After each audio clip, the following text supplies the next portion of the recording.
cœur de l'information.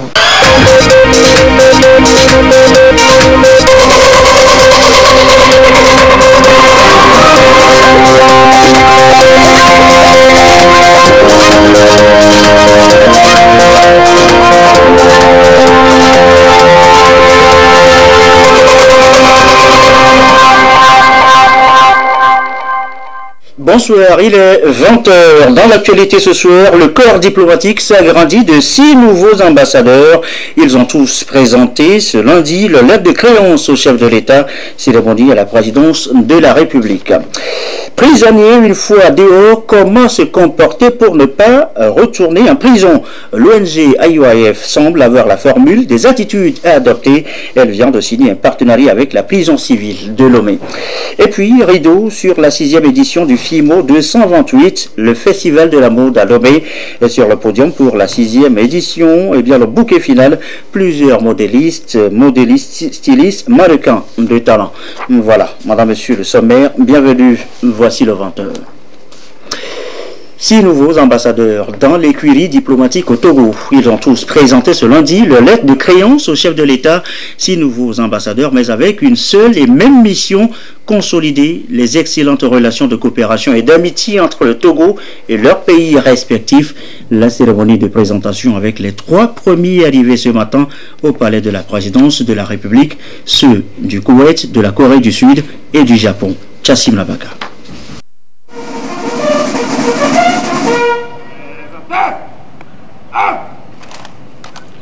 À gauche, le nouvel ambassadeur du Koweït, au centre, celui de la Corée du Sud, et à droite, le diplomate japonais. Ils représentent désormais leurs pays respectifs auprès de la République togolaise. Ils viennent de ce pas présenter leur lettre de créance au chef de l'État.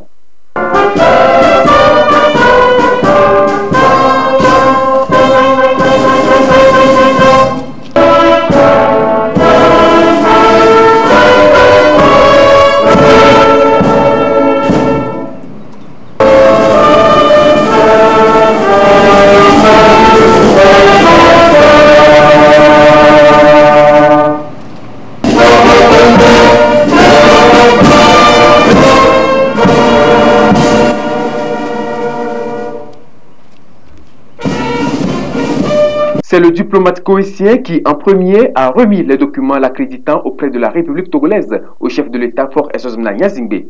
Avec le président de la République, il a évoqué les domaines dans lesquels le Koweït souhaite approfondir sa coopération avec le Togo.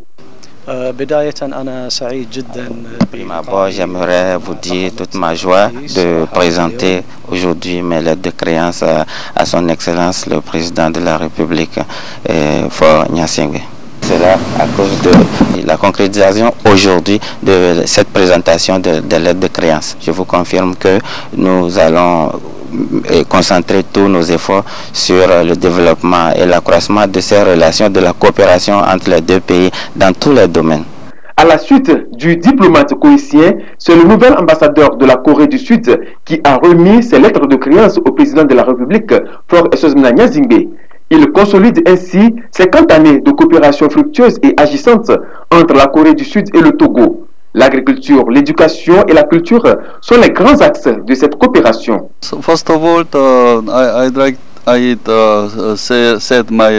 Tout d'abord, j'aimerais dire merci au président de la République togolaise pour cette occasion spéciale.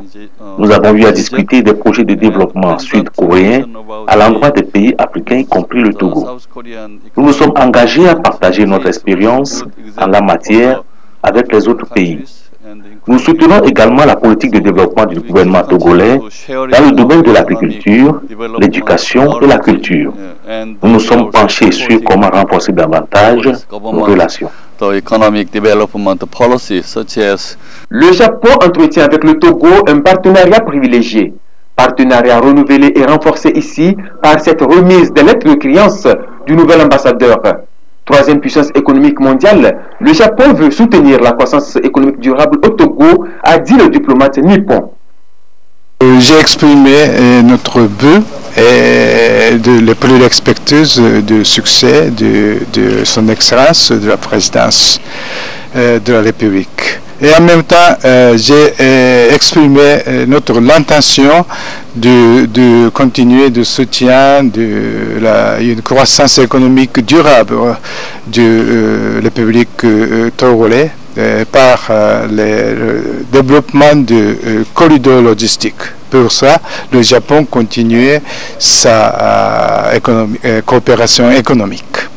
Le nouvel ambassadeur du Koweït, Faisal Sulaiman Al-Moussalim, est nanti d'un doctorat en sciences de l'éducation. Avant le Togo, il représentait son pays au Bénin. Kim Sung-so, le nouveau diplomate de la Corée du Sud, est titulaire d'une maîtrise en relations internationales. Avant sa nomination, il était chargé d'affaires à l'ambassade de la Corée du Sud à Accra, au Ghana. Il est marié et père de 2 enfants. Le nouvel ambassadeur du Japon, Hideaki Uramichu, est diplômé de la faculté de droit, d'économie et de sciences humaines de l'université de Kagoshima.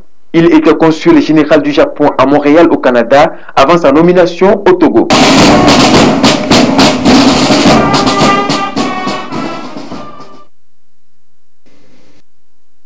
C'est aussi officiel pour les 3 suivants, les diplomates d'Égypte, de la Belgique et du Vietnam. Dans les pas des 3 premiers, ils ont eux aussi présenté leur lettre de créance. Même cérémonie officielle ce matin au palais de la présidence de la République. Pour le récit, nous retrouvons Chassim Labaga.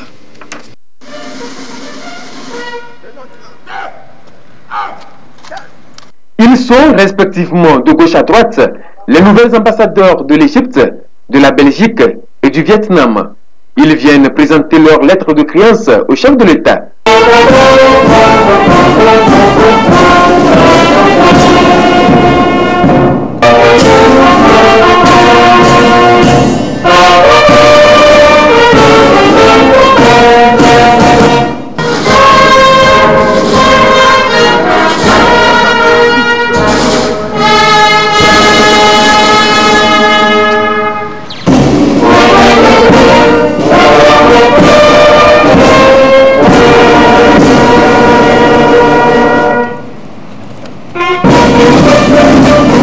L'axe Lomécaire est au beau fixe. En remettant ses lettres de créance au président de la République, Faure Essozimna Nyazingbe, le nouveau diplomate réaffirme l'excellence des relations entre le Togo et le pays des pharaons. Avec une économie basée essentiellement sur l'agriculture, l'ambassadeur égyptien compte œuvrer pour la modernisation de l'agriculture au Togo. Et ce n'est pas tout. Même si elles sont excellentes, les relations d'amitié et de coopération entre le Togo et le Royaume de Belgique ne sont pas très diversifiées. Voilà pourquoi, en remettant ses lettres de créance au président de la République, Faure Essozimna Nyazingbe, le nouveau diplomate belge a promis accès prioritairement sa mission au rapprochement entre le Togo et la Belgique. D'abord, c'est rapprocher la Belgique et le Togo. C'est une mission essentielle de tous les ambassadeurs, mais elle est peut-être encore plus essentielle dans mon cas, pour le simple fait que notre ministre des Affaires étrangères a décidé très récemment de rehausser le niveau de notre représentation dans la région, parce que l'Afrique de l'Ouest est une région importante qui est regardée de près par la Belgique et dans laquelle on veut pouvoir faire beaucoup de choses pour le bénéfice de notre pays et de l'Afrique, pour un bénéfice partagé. J'ai principalement parlé à son Excellence, Monsieur le Président, d'une approche intégrée qu'on essaye de mener dans cette région. C'est une approche qui est nouvelle, donc qui se met en place, qui pour moi est une opportunité très importante de pouvoir faire des choses concrètes ici au Togo.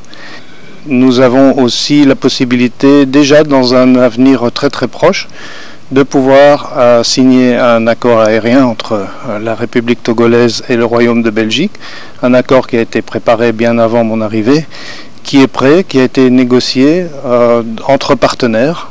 Et la seule chose à faire pour l'instant, c'est de trouver une date à laquelle cet accord peut être signé. Donc c'est un très bon début. Le Vietnam compte aussi appuyer le Togo dans le domaine agricole. Le nouveau diplomate vietnamien l'a dit en remettant ses lettres de créance au président de la République, Faure Essozimna Nyazingbe.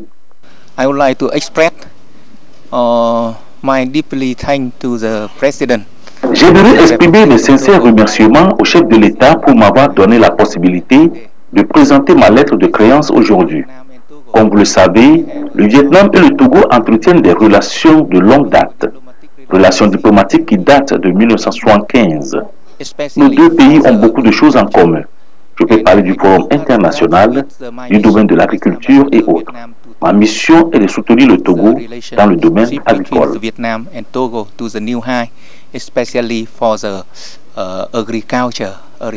Né en 1972, Osam Hussein Ismail, le nouvel ambassadeur d'Égypte, est nanti d'un doctorat en économie.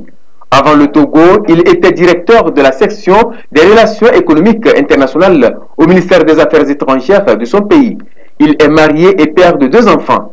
Le diplomate belge Xavier Leblanc est diplômé en relations internationales et a une licence en traduction. Il occupait le poste de premier conseiller à l'ambassade de Belgique à Manille aux Philippines avant sa nomination comme ambassadeur au Togo. Il est marié et père d'un enfant. Le nouvel ambassadeur du Vietnam, Pham Anh Thuam, est titulaire d'un diplôme en théorie politique et administration publique, puis de 2 maîtrises, l'une en physique et l'autre en anglais. Avant sa nomination, il était directeur adjoint en charge du Moyen-Orient, de l'Afrique, de l'Asie et du Pacifique Sud au bureau de la Commission des relations externes du parti. Il est marié et père de 2 enfants.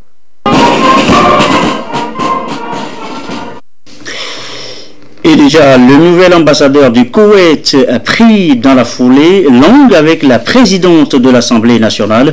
Audience, vous le voyez à l'image, ce matin, ce lundi toujours, le diplomate koweïtien s'est dit heureux d'avoir échangé avec la présidente Tchegan Yawa Djigwari ce matin. Au menu des sujets évoqués, la coopération, l'amitié entre le Togo et le Koweït. C'est un événement tant attendu, le Forum économique Togo-Union européenne. C'est du 13 au 14 juin prochain, dans pratiquement maintenant 4 mois. Un rendez-vous crucial pour le PND, le Plan national de développement, pour le secteur privé également attendu sur plusieurs projets. Retour ce soir sur le contexte même de ce forum, les éclairages de Lucassi. Le Togo en voie de se doter d'une économie robuste, dynamique et surtout politiquement et socialement correcte. Pour y arriver, le pays a élaboré le Plan national de développement PND qui couvre la période 2018-2022. Ce plan requiert un investissement de 8,3 milliards de dollars, financé à 65% par le secteur privé. Pour cet investissement, il est attendu une croissance qui va tourner autour de 7,6%. Sa mise en œuvre induit des réformes économiques audacieuses, des investissements massifs dans les infrastructures, la bonne gouvernance et la croissance inclusive et durable. À cela s'ajoute la cohérence des politiques et l'alignement institutionnel déjà enclenché. Avec sa position sur le corridor, le Togo est aujourd'hui la porte d'entrée naturelle de l'Afrique de l'Ouest, donnant ainsi accès facile à un marché de plus de 300 millions d'habitants. En ce qui concerne l'amélioration du climat des affaires, le pays a enregistré une nette progression sur ces dernières années. Il gagne 29 places au classement Doing Business en 3 ans, dont 19 places l'an dernier. Une amélioration significative entérinée par la première place occupée par le Togo dans l'espace UEMOA en tant que meilleur réformateur, deuxième en Afrique et figure parmi les top 10 des meilleures performances au monde. Les résultats du baromètre annuel du Conseil français des investisseurs en Afrique, qui sondent les dirigeants des entreprises étrangères implantées en Afrique sur les perspectives de leurs activités, montrent que le climat des affaires au Togo devient de plus en plus attractif. Ceci se confirme avec une note de 2,8 sur 5 au même niveau que la Tunisie. Les multinationales en Afrique sont friandes du Togo et tablent sur de belles perspectives en 2019. Une attractivité soutenue par le réseau portuaire et aérien local modernisé, un carrefour commercial à 1000 opportunités, l'incitation à l'investissement, la sécurité des personnes et le coût de la main-d'œuvre abordable. Principal port à conteneurs d'Afrique de l'Ouest, selon l'analyste maritime néerlandais, le port autonome de Lomé a vu son volume de conteneurs presque triplé à plus de 283% en 5 ans, passant de 311 500 EVP pour atteindre 1193 800 EVP en 2017. Selon le CNUSED, le Togo fait partie du top 5 des pays africains les mieux connectés par voie maritime en 2018. Ceci derrière le Maroc, l'Égypte, l'Afrique du Sud et Djibouti. En matière de promotion d'énergie renouvelable, le pays arrive 3e en Afrique de l'Ouest et 33e au niveau mondial, à en croire Bloomberg. Avec une structure économique orientée prioritairement vers l'agriculture et des services, le Togo surfe sur une croissance du PIB de 4,9%. Il jouit d'une stabilité politique avec une assistance technique et financière de l'Union européenne pour organiser le premier forum économique Togo-Union européenne 2019. Un forum qui permettra au Togo de vanter et de vendre le PND, donner une visibilité au pays et surtout de conquérir le secteur privé. Il se tiendra du 13 au 14 juin prochain à Lomé. Lomé, capitale depuis ce matin aussi des journées techniques du diplôme d'expertise comptable. Les stagiaires sont tous de la zone UEMOA. En 5 jours, ils vont être préparés à la pratique de la profession, à la maîtrise de la déontologie.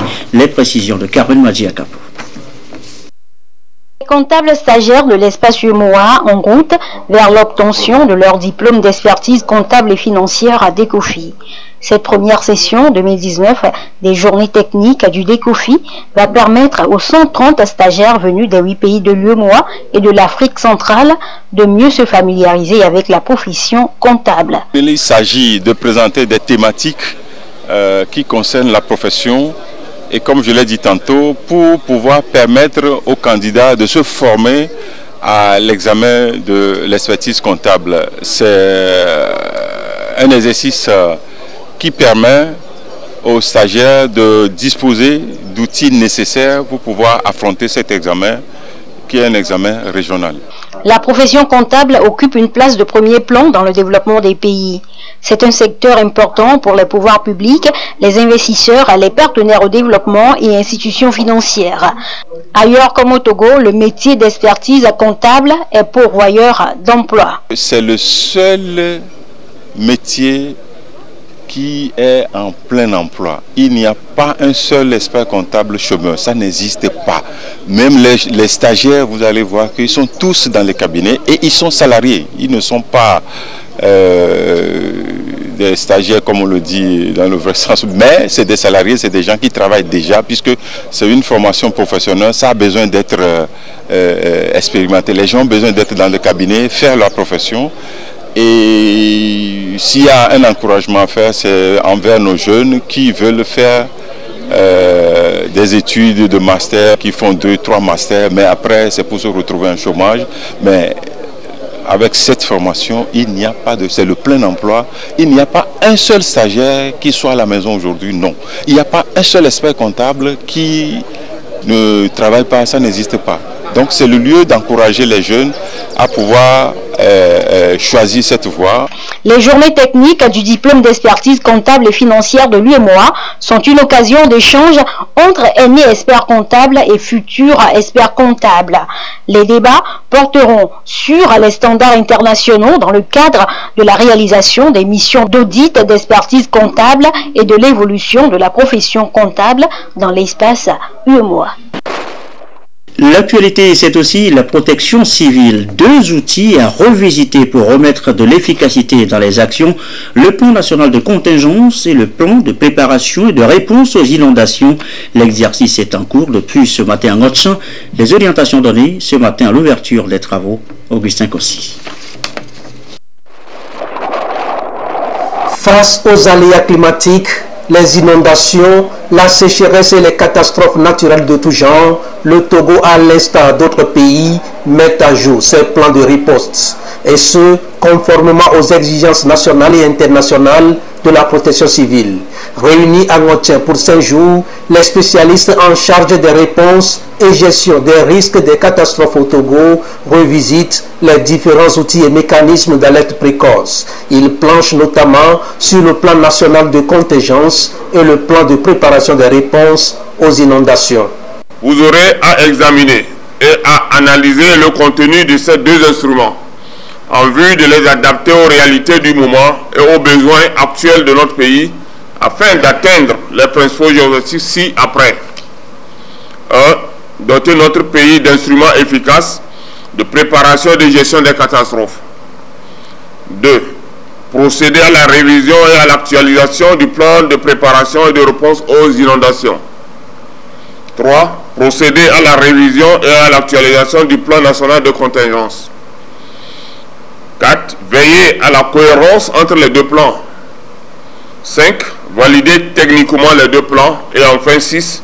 Disposer au niveau national de documents de préparation et de gestion des catastrophes. Le développement durable intègre donc les questions de la protection civile. Le Togo, à travers l'Agence nationale de la protection civile, a pris la mesure de la situation pour limiter les dégâts et réduire les risques liés aux catastrophes.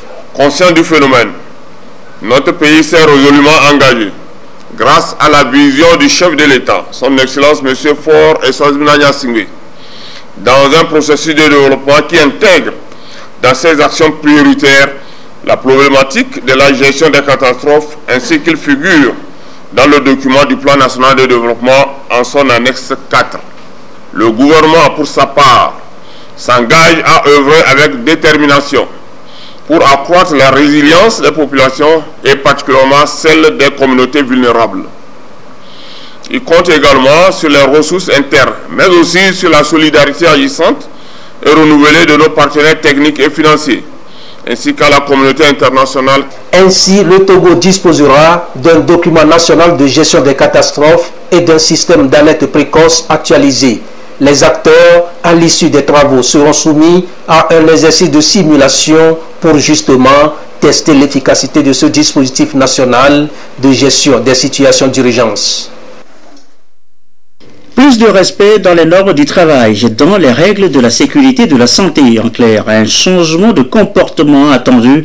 Les responsables des services de contrôle sur les techniques de construction se forment depuis ce matin. Attendu donc un nouveau leadership. Les précisions de Arnaud Kidou. Les services de contrôle sont ici formés sur la construction d'un leadership dans la perspective de pallier le non-respect des principes et droits fondamentaux au travail. L'État et son partenaire, le BIT, Bureau international du travail, s'engagent à travers cette démarche à améliorer la gouvernance du travail.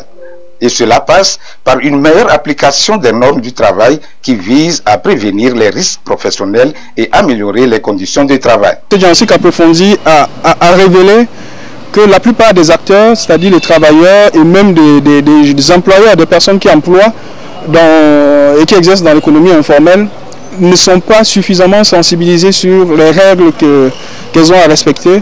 Les travailleurs ne sont pas suffisamment sensibilisés sur ce à quoi, sur leurs devoirs, sur leurs droits en matière, n'est-ce pas, par exemple de santé et sécurité au travail. Qu'est-ce qui revient de la responsabilité de l'employeur?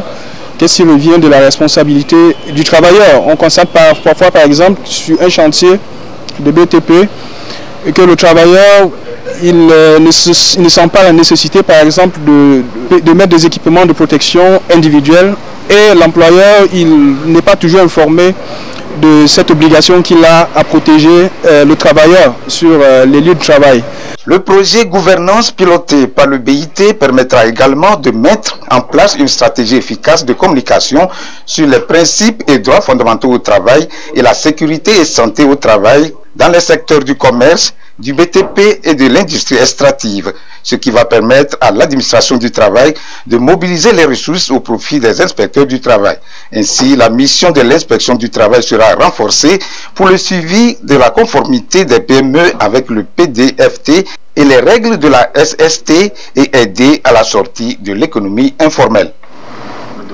Attendu aussi plus d'efficacité dans le contrôle de régularité des procédures de passation et d'exécution des marchés publics. Ils sont là quelques 400 membres des commissions de contrôle à se mettre à l'ouvrage ce lundi, premier rendez-vous d'une série de formations échelonnées sur l'année. Le démarrage, Robert Potogui, Yasmine Koudia. La mission d'évaluation de la gestion des finances publiques et de la responsabilité financière a révélé le faible niveau de la qualité des contrats de régularité exercés au sein des autorités contractantes des marchés publics.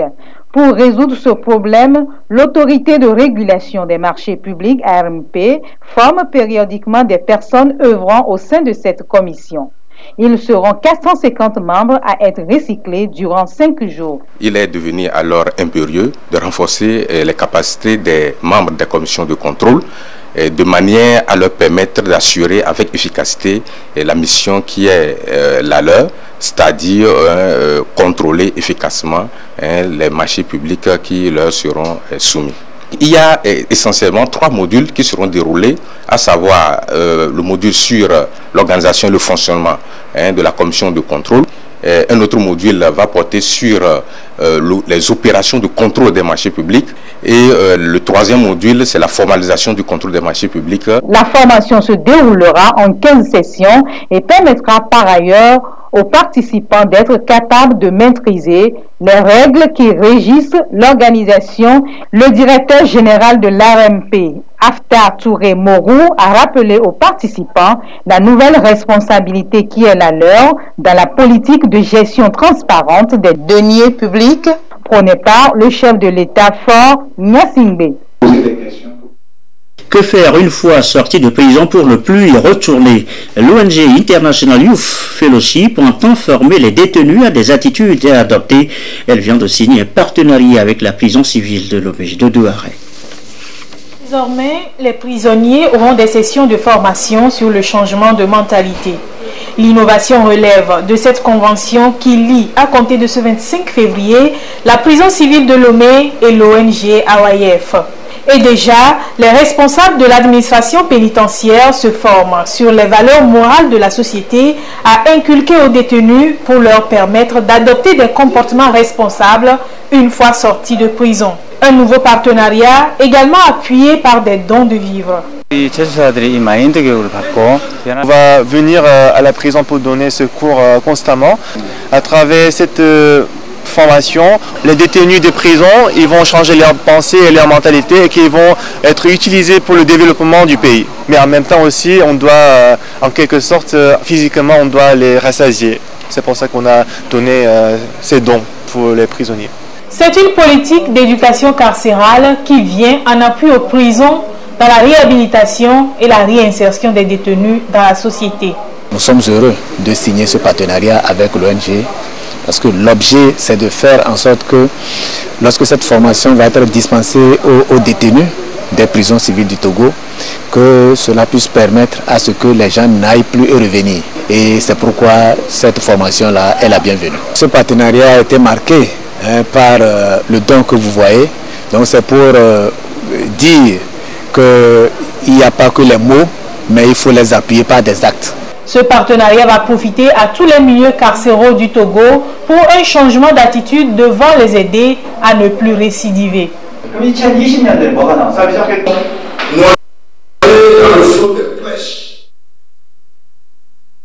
Religion et tradition, quelle spiritualité pour une cohésion sociale en Afrique? Le thème a inspiré plusieurs communications vendredi en marge de la journée nationale de la société civile. Nous reviendrons sur le sujet dans nos prochaines éditions. Il est 20h28 à l'étranger. Et d'abord, le retour hier à Libreville du président Ali Bongo. Il est rentré de Rabat au Maroc où il était en convalescence. Les Gabonais attendent maintenant avec impatience sa réaction aux graves événements survenus au Gabon en son absence. Au Sénégal, l'heure est toujours à la compilation des résultats de la présidentielle de dimanche.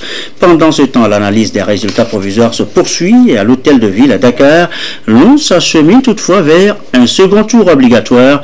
Le président Macky Sall clame déjà sa victoire après le premier tour du scrutin.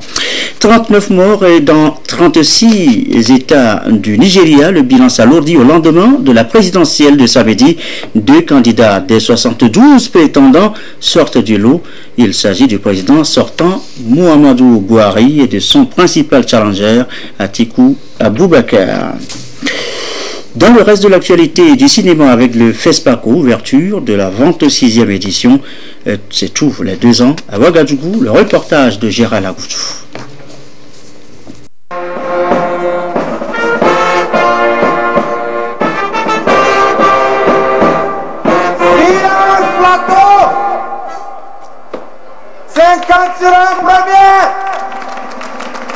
Officiellement, c'est le président de la République du Burkina Faso, Roch Marc Christian Kaboré, qui a ouvert les activités marquant la 26e édition du FESPACO, Festival panafricain du cinéma et de la télévision de Ouagadougou, ici au stade municipal Issoufou Joseph Konombo. Une rencontre biennale et internationale placée sous le thème « Mémoire et avenir des cinémas africains ». Confronter notre mémoire et forger l'avenir d'un cinéma panafricain dans son essence, son économie et sa diversité. Thomas Sankara ne disait-il pas à propos du cinéma africain, et je cite, « Le cinéma africain doit être protégé du mauvais cinéma africain afin que le bon cinéma africain transcende et se maintienne. » Fin de citation. 1969, 2019, un demi-siècle déjà. Que de chemins parcourus, que de doutes, que de défis à relever, que d'espoir. En un mot, que de résilience. Le contexte sécuritaire dans certains de nos pays interpelle sur l'apport réel de la culture dans la prévention et la lutte contre l'extrémisme violent. Hormis la promotion des valeurs positives du vivre ensemble par le dialogue interreligieux et interculturel, il est plus que nécessaire que la puissance de l'image soit véhiculée à travers les écrans pour magnifier les idéaux et les valeurs de nos peuples. La 26e édition du FESPACO coïncide avec la célébration de son 51aire. Et selon les organisateurs de ce festival, le 7e art, le cinéma, doit servir d'un outil de promotion efficace des valeurs du continent africain avec un accent particulier sur la professionnalisation de ce secteur pour relever les défis de l'heure. Et la bonne nouvelle, saluée ici par le président du FASO, Roch Marc Christian Kaboré, porte sur le soutien annoncé par l'Union africaine en faveur du FESPACO. Nous sommes dans une situation sécuritaire difficile. Nous voulons surtout remercier tous ceux qui ont fait le déplacement de Ouagadougou parce que c'est un témoignage de la solidarité qu'ils ont avec le peuple. Nous avons pris l'engagement de poursuivre le FESPACO de manière à ce que nous puissions franchir une autre étape. Parce que 50 ans, c'est quand même un âge de maturité.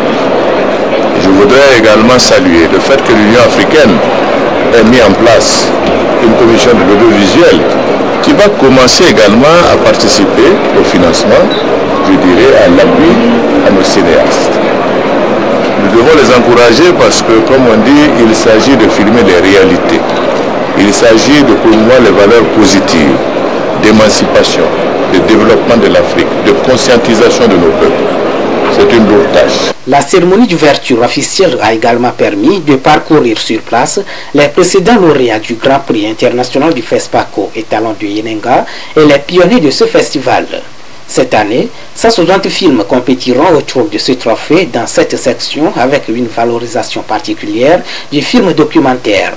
Et le Togo se positionne bien avec 4 productions, dont 2 films de catégorie documentaire et 2 autres dans la nouvelle innovation du FESPACO 2019 dans la catégorie film d'animation.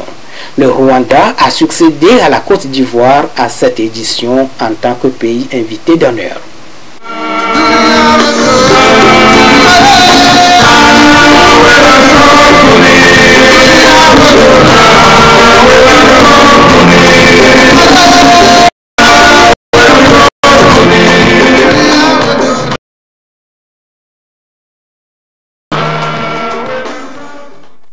Cette ambiance du FESPACO met fin à ce journal du soir. Merci à vous qui nous suivez ce soir à Ouagadougou, au Burkina Faso, et comme d'habitude, toujours fidèlement. Très belle soirée.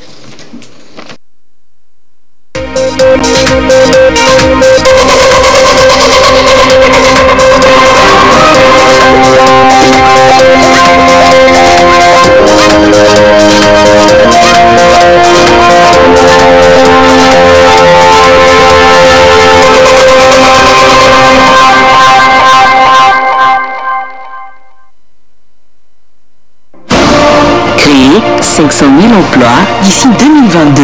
Atteindre un taux de croissance de 7,6%. Le Togo prend rendez-vous avec son histoire. Un plan ambitieux, un projet de développement novateur pour transformer profondément l'économie togolaise. Vivons ensemble. Le lancement du PND, Plan national de développement, ce 4 mars 2019 à l'hôtel de février à Lomé au Togo.